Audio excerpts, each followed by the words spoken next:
Something is going on in Missouri. Don't know what yet, but we have correlated a couple more events that are tied to this plane that mysteriously crashed off the coast of the Bahamas. I don't know if many of you remember this, but it was late last May. This plane took off Alton, Missouri, and flew directly south to about over Fort Myers, which is on the southwest coast of Florida.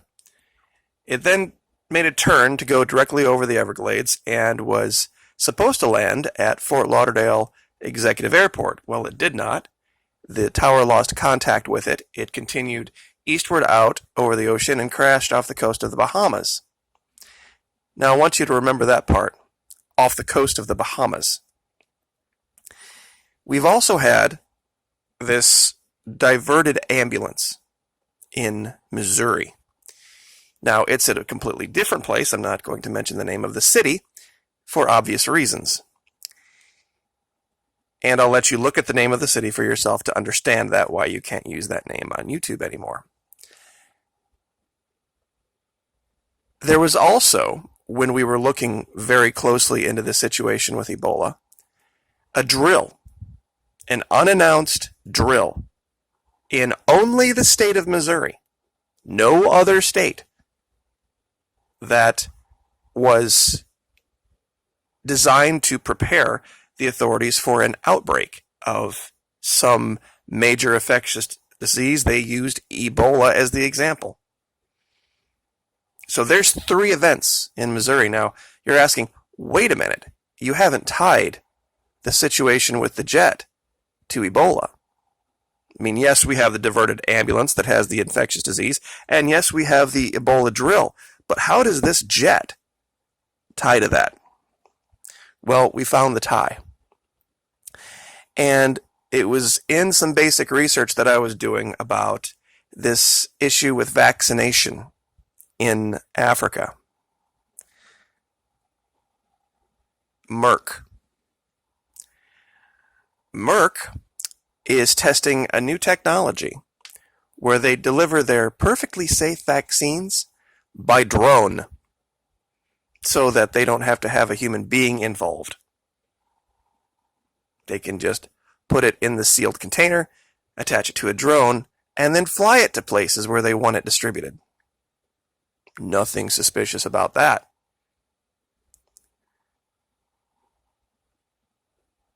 A disease that allegedly you can only get if you are in direct contact with fluids of either an infected person or a corpse, has killed 3 more health workers. Health worker described on the right. Health worker on the right somehow got infected by a disease that you can only get, allegedly, by being in contact with the fluids of the deceased or an infected person. Nurses bear brunt of illness. Golly, why would that be? Then we have this. Children dying from measles because of Ebola. Literally being admitted now. They're saying it's because of diverted resources. Really? And if you think that I am some kind of fear pornographer here, the language that they're using, people involved with this, cannot be more stark. They can't stop it. Nothing they're doing is working.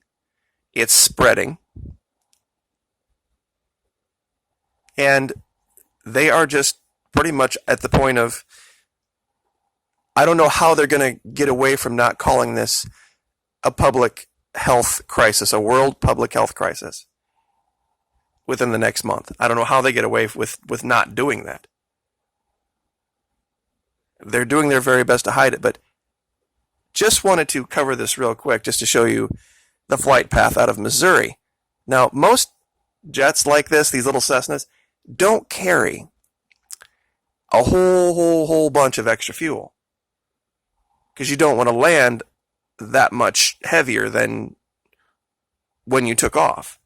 That's why sometimes pilots that have to do emergency turnarounds and landings have to find some place to fly to dump fuel. It is kind of a strange thing, though, seeing this last few minutes of the flight that took off. Almost looks like they're dumping something, doesn't it? Maybe testing dumping something? Maybe there was nobody aboard that jet at all. And the reason I say that has to do with this. You see, they had to do testing for this drone to make sure that it would work, that it could deliver a container held at -70 efficiently and predictably. Guess where they did the testing? Drug makers have speculated about delivering temperature-sensitive vaccines and drugs to remote locations using drones. Now Merck & Co. is testing the method. Merck initiated the idea, and a collection of players coordinated by humanitarian aid organization Direct Relief have now moved to proof-of-concept missions. They developed and flew a drone with a temperature-controlled payload over the waters around the Bahamas. Golly, what a coincidence that is.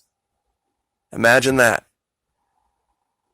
Quote, this successful pilot demonstrates the potential of innovative unmanned aerial vehicles technology to aid in delivery of temperature-dependent medicines and vaccines to people who critically need them, Craig Kennedy, Merck's senior vice president of supply chain, said in a statement.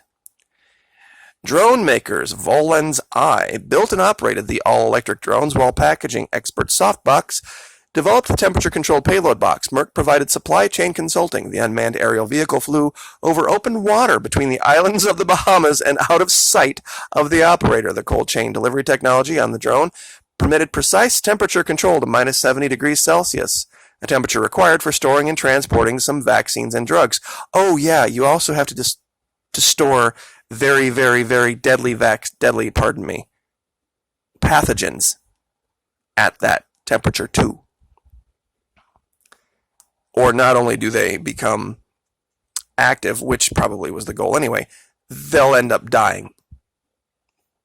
Believe it or not, the viruses have to eat, and if they are left to have nothing, no type of nutrition, nothing to infect, they will die on their own.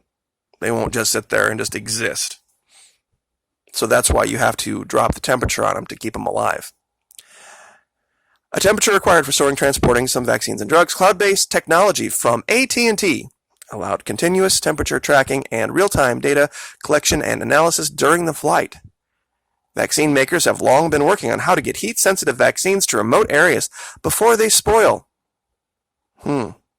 Progress has been made into making some of them so they can be moved at ambient temperatures, but that cannot always be achieved with human transporters. That's true. Merck has a lot of experience with this. Its experimental Ebola vaccine, for example, is currently being used in an Ebola outbreak that started in remote locations in the Democratic Republic of the Congo. Here is your connection. The Bahamas flight was the 4th pilot effort. I wonder what the first one was. And testing will next be taken to Africa and Latin America. I'm going to call this right here, right now.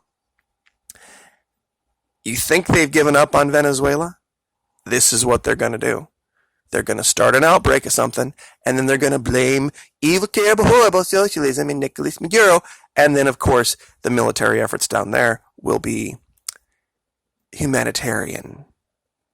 They will recognize random guy named Juan as the humanitarian leader of that poor, poor country, and there's just going to be no way to fix the situation without removing Nicolas Maduro and to save the lives of the people of Latin America. 12 dead in the Dominican. The group acknowledged that while the technology is promising, its viability in the real world will depend on many factors, not the least of which are, quote-unquote, evolving regulatory challenges. Meaning, it's criminal to do what we're doing, and we need to kind of bribe a few people to get them to look the other way. Regulatory challenges. Still, the partners consider it an important step, particularly for the most vulnerable people and parts of the world. As the culling continues. Quote, experience and research consistently show that those most at risk of health crises in the disasters live in communities which are likely to be cut off from essential health care due to disruption of transportation and communications, said Andrew Schrader, analytics guru for direct relief. Quote, drone delivery is one of the most promising answers to this problem. So I suppose it's not good enough that we have Predator drones. Now we need these. So now you have the rest of the story. Now you know what's really going on. Planes just don't fly themselves and crash like this. They don't carry this amount of extra fuel. It would have never made it to the Bahamas, much less past the Bahamas. So, I guess I will leave it there and leave it up for discussion. Like, share, subscribe.